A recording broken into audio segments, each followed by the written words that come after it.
Hello students, Lalbagh girls inter college YouTube channel पर मैं आप सभी का स्वागत करती हूँ। मैं मिसेस ग्रेगरी आज आपके सामने प्रस्तुत हूँ क्लास 10 के लिए हिंदी सब्जेक्ट को लेकर।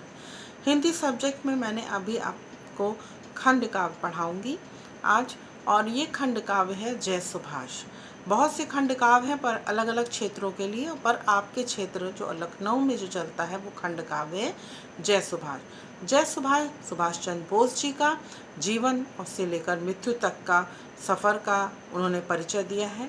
और इसमें विनोद चंद्र पांडे विनोद ने इसको लिखा है, और उन्होंने जीवन परिचय देते हुए उनके जो भी सामाजिक कार्य थे, देश के लिए जो उन्होंने महान कार्य किए, उनको बतलाया है। तो 7 भागों में ये खंड काव्य विभाजित है, और पहला आज मैं आपको ये खंड काव्य बताऊंगी। तो ये खंड काव्य इनके जन्म से लेकर शुरू हुआ है।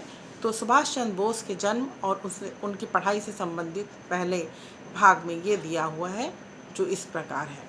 सुभाष चंद्र बोस का जन्म 23 जनवरी 1897 को कटक में हुआ था। उनके जन्म कटक में एक नवीन प्रभात का उदय लेकर हुआ। सुभाष चंद्र बोस के पिता का नाम जानकी दास और माता का नाम प्रभावती था। जानकी दास समाज के एक प्रतिष्ठित नागरिक थे और माँ साध्वी प्रवृत्ति की स्त्री थी। बालकाल में ही सुभाष चंद्र बोस के जीवन पर माता पिता का बहुत गहरा प्रभाव पड़ा। उनकी माता प्रारंभ से ही सुभाष चंद्र बोस को वीरता की कहानियाँ सुनाती थीं, और जिससे उनके मन में देशभक्ति की भावना जागृत हुई। सुभाष चंद्र बोस बालकाल से ही बुद्धिमान और साहसी थे। अनेक गुणों के संपन्न अपने गुरु बेनी माधव के संपर्क में आने पर उन्होंने समाज सेवा का व्रत अपनाया। सुभाष चंद्र बोस की पढ़ाई में भी मेधावी छात्र के रूप में जाने जाते थे। उन्होंने मैट्रिक की परीक्षा प्रथम श्रेणी में उत्तीर्ण करी और कलकत्ता के प्रेसिडेंसी कॉलेज में प्रवेश लिया। कलकत्ता में ही उनका परिचय हुआ सुरेश बनर्जी से।